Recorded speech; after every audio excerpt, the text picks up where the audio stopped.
behind every event in our culture, there rests an idea. There's an old quote from a favorite philosopher of mine called, "Ideas precede accomplishment."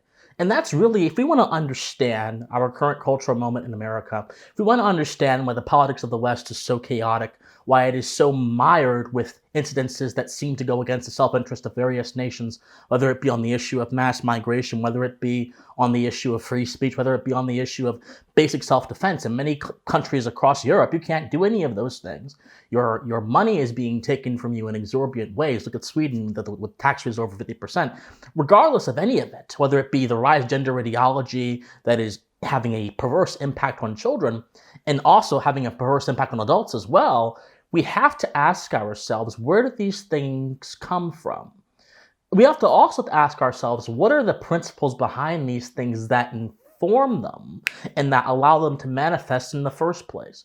And I've considered this question for a while, and I've come to the conclusion that there are just certain ideas that Americans in particular, but really anyone in the West, anyone who values rationality, freedom, and critical thought, but really that Americans should just reject outright, unless they wish to fall prey to tyranny from both elitists in the private sphere and also tyrants in the public sphere, the government as well. Because there are private and public forces conspiring to move society towards their particular political or social end, and many of them will do so through illicit means, through manipulation, through trickery, through rhetorical sleights of hand, through sophistry, plenty of it. John Stuart Mill, the philosopher, recognized that there's this private and public tyranny that can combine and be a great force of evil in our society. So here are some of the ideas I've identified that we as Americans should be very careful of if we seek to prevent ourselves from going any further down the path of tyranny than we already have. Because we already are on the path of tyranny. We already are. When you have a national security establishment that can collect all of your data and monitor you with a rubber stamped seal of approval from a court that is unaccountable to the people, you have a problem. When you have a medical establishment that is endorsing practices that actually don't help kids but actually harm them in many ways and that are founded on pseudoscience, you've got a problem. When you've got a society that has this mass psychosis of thoughtlessness and mediocrity that stunts their reason and allows them to make politically immature decisions, you've got a problem. When that society is reinforced by the corporate media and other forces that are over the air, you've got a problem. When you have political figures rising on the basis of this mediocrity, you've got a problem. When Americans don't even understand the philosophy of their country, you've got a problem. Let me stop before I go on and on and on and on. So, here are some of the ideas that we have to resist so we can stunt and stop this pathway of tyranny. The first idea is consensus as a means of legitimacy. What do I mean? A lot of different topics in society are informed by consensus. I think medicine, particularly, psychology, the sciences, are overwhelmingly affected by consensus. And all consensus is the mass agreement of a group of people in a particular field on a particular issue. Now, consensus by itself is not bad, but using consensus as a means to establish the legitimate or correct opinion on any given issue always has a danger that we have seen manifest recently over the past few years, as of the posting of this video, in how people behave towards certain things. Look at the COVID-19 pandemic. Consensus was the raison d'etre, the overwhelming reason, the overriding reason of so many government actions relating to the pandemic, whether it be lockdowns, whether it be shutting down schools, whether it be mandating people not go to church, whether it be arresting people for being out past curfew. The raison d'etre of all of these things, which simply means the overriding reason that overcomes everything else, including ethical and moral considerations, was the scientific consensus. During COVID, the entire West, not just America, but the entire West saw the tyranny of expert consensus on display. But the reason that tyranny could exist in the first place is because Americans and people in their everyday lives will turn off their thinking and and simply exile and hand off their thinking towards the experts, because those people believe that since they don't have a degree in a particular area, or since they're not well studied in a particular area, we should just delegate our thinking on a particular issue to people who have. I'm not saying that we should ignore people who are well studied and who have a degree of intelligence on a particular issue. Of course not. We have doctors for a reason. We have lawyers for a reason. But what I'm saying is, when it comes to matters that go beyond that area of expertise and impact other areas of society, other domains of society, like during COVID, the lockdowns didn't just impact people who were sick, i.e. medicine. The lockdowns also impacted churches. They also impacted businesses. It also impacted a lot of things. And it went into an ethical domain. And the ethical domain was not considered by the experts during COVID. It was entirely based on a utilitarian, consequences-based idea. And that allowed so many bad things to happen. So yes, we should actually challenge the wisdom of consensus, because consensus does not confer legitimacy. Reason confers legitimacy. Reason backed up by empiricism confers legitimacy. If you can actually test what someone is saying against your powers of reason and see if it works up against the empirical observation data that it's being based off of, then you can probably have a stronger sense of legitimacy. The truth is knowable, but the truth is not established by people who are captured by the politics and the norms of institutions that may have a different agenda than the truth. So all Americans should reject consensus as it means legitimacy, because consensus does not establish moral right. It simply establishes the general sense of the people in a particular area. And it was once consensus that the earth was flat. It's not true. It was once consensus that if you have schizophrenia, you just put a drill in someone's head to get it out. It was a demon. It's not true. Consensus has been wrong on so many issues. So it's important for us to use the best knowledge we have and the best reason we have to test consensus against reality and not confuse reality with consensus. Number 2, consequences. The second idea is consequences as a basis for sound decisions. A lot of us will say that a particular thing is wrong or right based solely on the consequences. This misses a big thing, though. The consequences of something will always be experienced by particular people in a particular way, and those consequences may not be universal. So if you tell me that it is wrong to litter because it makes the area you live in look bad. Well, if I'm transitory and I don't really live in that area and I'm just driving through and I litter, does it really impact me? No. Consequences have a very limiting domain to them that make them almost always based on a particular interest. And morality is not based on your particular subjective preference or interest. Morality is based on universal truths. You can say it is wrong to litter because that is a violation of property rights, or it's wrong to litter because of XYZ. Fine. It's wrong to litter because it violates the basic principle of human goodwill, which is morally necessary for a good society. Fine. These are things that are universal principles that apply across the board and aren't bound to self-interests, but they're literally bound to the character of society. They're literally bound to a sense of coherent human interaction, and they're literally bound to sound reason. You can find these out, and they're universal across the board. But when we say our consequences are the way to determine things, we immediately devolve morality into this game of proportion, where if something affects the greatest number of people, but it doesn't affect the minority of people, the minority become not considered, and the majority of people become considered. This is how you get majoritarian tyranny over the minority. This is what the founders of America tried to hedge against with the Constitution and with adhering to the principles of classical republicanism, and this is what unfortunately a lot of people think. A lot of people think in these terms, and we have to reject that. Number 3, critical thinking in the form of deferring to authority. This kind of goes along with my objection to consensus, because a lot of people will offshoot their thinking to people who they believe are smarter than them, whether it be institutions, whether it be other smart individuals in the public sphere, whether it be a commentator like me. They'll say, well, if this person said that, that must mean something. And what happens is people will oftentimes have a faulty basis for this kind of thinking. They'll look at the validity of the institutional name, look at someone's follower count, look at every single thing that doesn't actually matter when it comes to finding the truth, as opposed to finding the truth itself. You have no idea how many times someone has discounted something I have said because they said that Thomas Sowell said it first. And by the way, Thomas Sowell is a brilliant man. I've learned a lot from him. We can all learn a lot from him. But it makes no sense to dismiss someone's words on the basis of how popular they are. But authority popularity sometimes confers authority.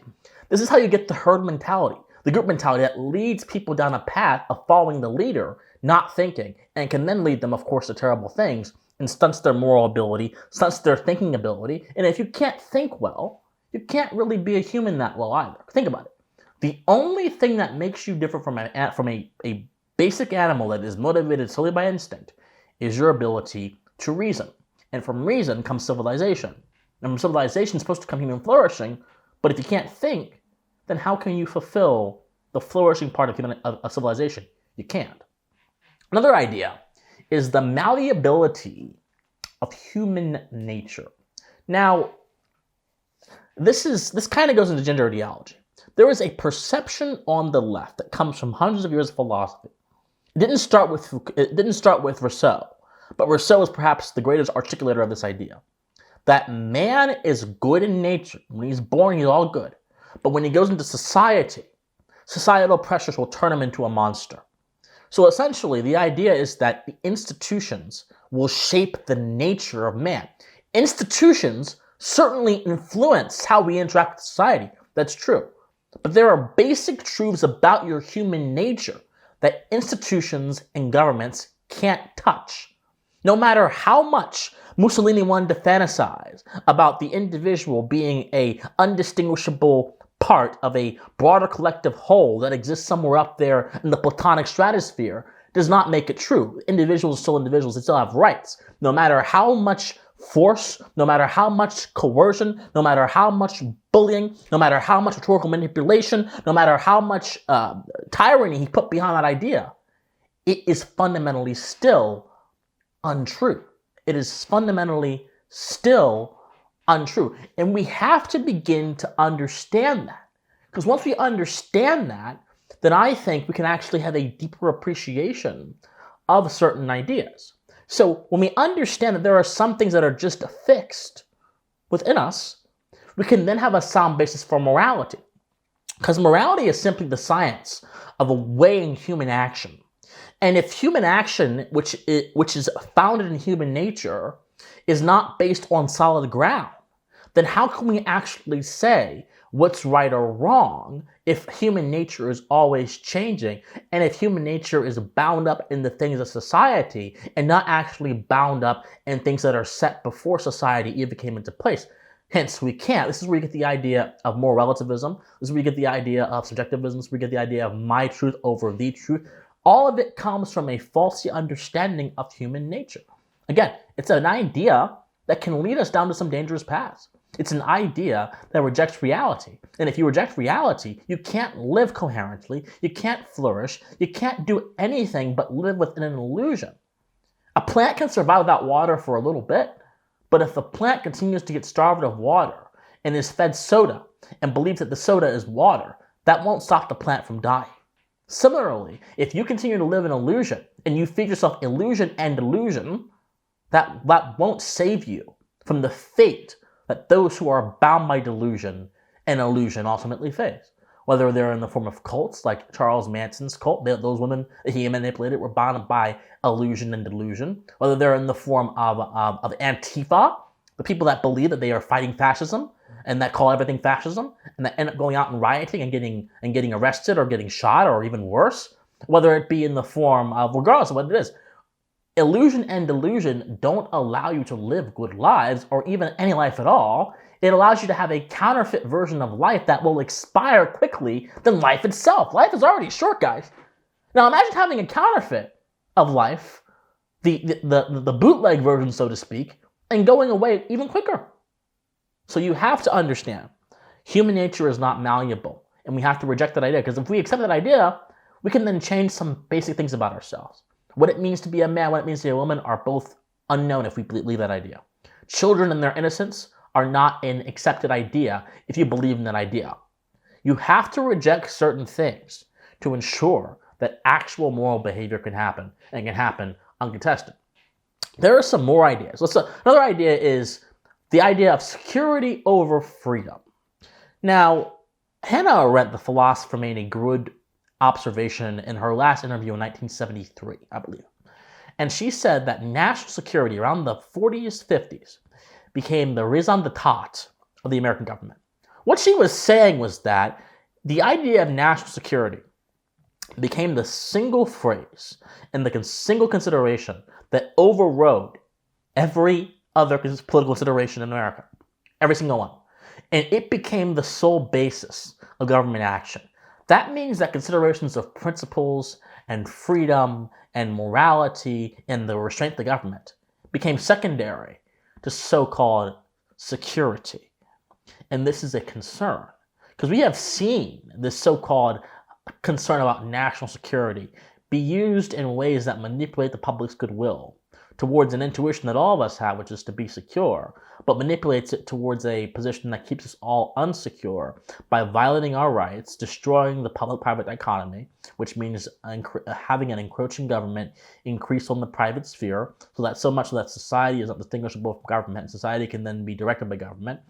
We have seen this used to go ahead and destroy countries around the world at the behest of war profiteers. We have seen this idea of national security used for a lot of destructive things, because it detaches political considerations from first principles and puts them in the hands of Machiavellian so-called realists. Henry Kissinger, who just passed, was a realist. So-called realists who view the world solely through the lens of means to an end, through the lens of pragmatism, and reject all first principles moral thinking, which gets us things like Vietnam, Afghanistan, Libya, Syria, Iraq. I can go on and on and on. Ukraine, even. National security is one of the biggest abstractions and one of the biggest conceptual political errors known to modern day America. There's absolutely no basis for it in our constitutional order beyond the idea of the national defense that the government is supposed to provide for. But national defense is distinctly different from national security, because national security is not attached to a sound basis of reason. It's just whatever the government decides it is. National defense implies something. It implies that there is a geography, and within that geography there is a nation, and that nation itself deserves to be defended. If the idea of national defense was the sole priority, then our considerations in the world stage would be vastly different. In fact, leading up to the creation of the national security state, they were different. In World War I, for example, Americans rejected soundly the League of Nations, which was a globalist body that wanted to destroy the sovereignty of America and place it in the hands of globalized powers. Unfortunately, the post-war consensus, which is the worst thing to happen to the West in a very long time, basically overrode those righteous Americans who rejected national sovereignty and created the United Nations and NATO, which have been two big boondoggles that have gotten America involved in a lot of deteriorative conditions around the world, in the Middle East especially, and have been used as a manner of entangling us into things that we have no business getting in. But that's a different story, different day. National defense is not national security, because national defense is clear in what it means. National security, what does it mean for the nation to be secure? Security is proactive, not just defensive. If I want to secure an area, I have to go into the area and secure it. If I want to defend an area, that implies there's already a place for me to defend. Do you see how the manipulation of words and the changing of words and the binding of words up political power can allow tyranny to flourish? Ideas matter. Philosophy matters. Thinking matters. Sound conceptions of history matter. All those things matter to the survival of the nation, to the survival of the mind. We need a revolution of the mind. Last idea is group affinity on the basis of unchosen characteristics. What defines man, in big part, is his ability to act rationally, independently of external influences. In other words, what defines man is his ability to have a free will. And what builds character is what man does with his free will. Now, answer me this. Why would you take pride in your race, in your sexuality, in your nation of origin even? I'm not saying, well, actually, I shouldn't say that, because if you immigrate to a country and you like it, that's great. But why do you take pride in things you can't change? Why do you take pride in things you didn't choose? I'm not proud to be black. I'm not proud to be gay. I'm not proud to be any of them. I'm not proud to be a man. There's no reason to be. I'm proud to be a person, a good person, a spiritual being who can conceptualize and actualize values in a manner that allows me to impact the society around me positively and allows me to live a good life. That's what I'm proud about. Now, I'm not saying I hate those things. I love America, for example, and I've come to that conclusion by studying America and studying our ideas. I don't mind being a man. It's pretty cool, actually, but I'm not proud of it. Pride. The ancient texts were right. Pride is really a dangerous thought because it can override your ability to think and put you in places that are solely guided by emotion and that can lead to destruction. Pride can blind you to the reality of what you are or the reality of a particular situation and put you in a place where you are, as the kids would say, down bad. Pride can do some crazy things. It can do some malicious things, some devious things to you. And if it's pride based in abstraction, pride based in things you can't control, then it detaches you from what you should really be focused on, which is things that you can control, things that you can work for, virtue, intellectual virtue, moral virtue, knowledge, striving to be a good person, things of that sort. Not pride in some idea that you had no control over. And yet I see a lot of people proud to be black, proud to be white, proud to be gay, proud to be all these things. And they are also, by virtue of being proud of those things, perpetually distracted from what actually matters. My friends, these are just some of the ideas that I think we have to avoid in our country, avoid in the West, to ensure that we are all right. But there are plenty of more. And then depending on how the response to this video is, I may do a part 2 to this video, because this is a very important talk about. We have to aspire to the ideas that are based in reason, based in truth, and also 100% based in human flourishing. And we have to also aspire to the ideas that are rich, filled with sound conceptions of human nature, filled with sound conceptions of the world that will allow us to expand the contours of our mind towards greater heights. The founders did this, and with the Watson Revolution of the Mind, I believe all of us will do it as well. My friends, like this video, comment on this video, share this video, subscribe to this channel. Be sure to donate to me if you want to. Be sure to comment if you want to. Be sure to do all those good things. Study history, study philosophy, and most importantly, my friends, please stay pensive. Bye, guys.